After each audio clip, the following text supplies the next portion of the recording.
Austen, Chapter 6. The following conversation, which took place between the two friends in the pump room one morning, after an acquaintance of 8 or 9 days, is given as a specimen of their very warm attachment and of the delicacy, discretion, originality of thought, and literary taste which marked the reasonableness of that attachment. They met by appointments, and as Isabel had arrived nearly 5 minutes before her friend, her first address naturally was, "My dearest creature, what can have made you so late? I have been waiting for you at least this age." "Have you indeed? I am very sorry for it. But really, I thought I was in very good time. It is but just one. I hope you have not been here long." "Oh, these 10 ages at least. I am sure I have been here this half hour. But now, let us go and sit down at the other end of the room and enjoy ourselves. I have 100 things to say to you. In the first place, I was so afraid it would rain this morning. Just as I wanted to set off, it looked very showery and would have thrown me into agonies. Do you know, I saw the prettiest hat you can imagine in a shop window in Milson Street just now. Very like yours, only with coquelicot ribbons instead of green. I quite longed for it. But, my dearest Catherine, what have you been doing with yourselves all this morning? Have you gone on with Tudolfo?" "Yes, I have been reading it ever since I woke, and I am got to the Black Whale." "Are you indeed? How delightful! Oh, I would not tell you what is behind the Black Whale for the world. Are not you wild to know?" "Oh, yes, quite. What can it be? But do not tell me. I would not be told upon my account. I know it must be a skeleton. I am sure it is Laurentina's skeleton. Oh, I am delighted with the book. I should like to spend my whole life in reading it. I assure you, if it had not been to meet you, I would not have come away from it for all the world. Dear creature, how much I am obliged to you. And when you have finished Udolfo, we will read the Italian together.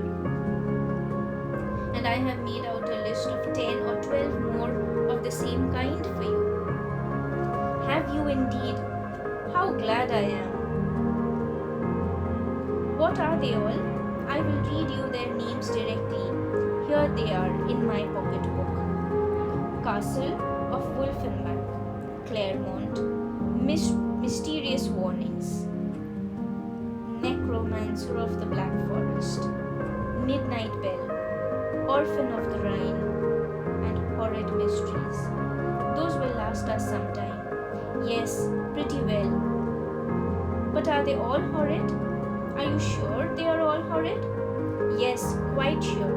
For a particular friend of mine, a Miss Andrews, a sweet girl, one of the sweetest creatures in the world, has read every one of them. I wish you knew Miss Andrews. You would be delighted with her. She is knitting herself the sweetest cloak you can conceive. I think her as beautiful as an angel, and I am so vexed with the men for not admiring her. I scold them all amazingly about it." "Scold them? Do you scold them for not admiring her?" "Yes, that I do. There is nothing I would not do for those who are really my friends. I have no notion of loving people by halves. It is not my nature. My attachments are always excessively strong. I told Captain Hunt at one of our assemblies this winter that if he was to tease me all night, I would not dance with him unless he would allow Miss Andrews to be as beautiful as an angel. The men think us incapable of real friendship, you know, and I am determined to show them the difference. Now, if I were to hear anybody speak slightly of you, I should fire up in a moment. But that is not at all likely, for you are just the kind of girl to be a great favorite with the men. Oh dear, cried Catherine, colouring. How can you say so? I know you very well. You have so much animation, which is exactly what Miss Andrews wants. For I must confess there is something amazingly insipid about her. Oh, I must tell you that after we parted yesterday, I saw a young man looking at you so earnestly. I am sure he is in love with you. Catherine coloured and disclaimed again. Isabella laughed. It is very true, upon my honour. But I see how it is. You are indifferent to everybody's admiration, except that of one gentleman, who shall be nameless. Nay, I cannot blame you. Your feelings are easily understood, where the heart is really attached. I know very well how little one can be pleased with the attention of anybody else. Everything is so insipid, so uninteresting. That does not relate to the beloved object. I can perfectly comprehend your feelings. But you should not persuade me that I think so very much about Mr. Tilney, for perhaps I may never see him again. Not see him again? My dearest creature, do not talk of it. I am sure you would be miserable if you thought so. No, indeed, I should not. I do not pretend to say that I was not very much pleased with him, but while I have Udolpho to read, I feel as if nobody could make me miserable. Oh, the dreadful black veil! My dear Isabella, I am sure there must be Laurentina's skeleton behind it. It is so odd to me that you should never have read Udolpho before. But I suppose Mrs. Morland objects to novels? No, she does not. She very often reads Sir Charles Grandison herself, but new books do not fall in our way. Sir Charles Grandison? That is an amazing, horrid book, is it not? I remember Miss Andrews could not get through the first volume. It is not like Udolpho at all, but yet I think it is very entertaining. Do you indeed? You inspire me. I thought it had not been readable. But, my dearest Catherine, have you settled what to wear on your head tonight? I am determined at all events to be dressed exactly like you. The men take notice of that sometimes, you know. But does it not signify if they do? Said Catherine very innocently. Signify? Oh heavens! I make it a rule never to mind what they say. They are very often amazingly impertinent if you do not treat them with spirit and make them keep their distance. Are they? Well, I never observed that. They always behave very well to me. Oh, they give themselves such airs. They are the most conceited creatures in the world and think themselves of so much importance. By the by, though I have thought of it 100 times, I have always forgot to ask you, what is your favorite complexion in a man? Do you like them best dark or fair? I hardly know. I never much thought about it. Something between both, I think. Brown, not fair and not very dark. Very well, Catherine. That is exactly he. I have not forgotten your description of Mr. Tilney. A brown skin with dark eyes and rather dark hair. Well, my taste is different. I prefer light eyes.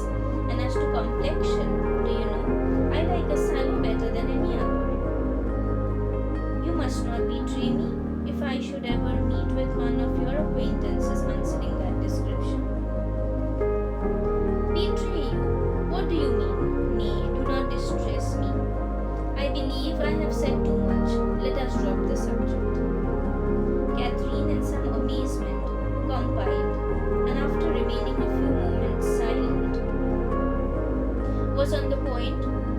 reverting to what interested her at that time rather more than anything else in the world, Laurentina's skeleton. When her friend prevented her by saying, "For heaven's sake, let us move away from this end of the room. Do you know, there are two odious young men who have been staring at me this half hour. They really put me quite out of countenance. Let us go and look at the arrivals. They will hardly follow us there." Away they walked to the book, and while Isabella examined the names, it was Catherine's employment to watch the proceedings of these alarming young men. "They are not coming this way, are they?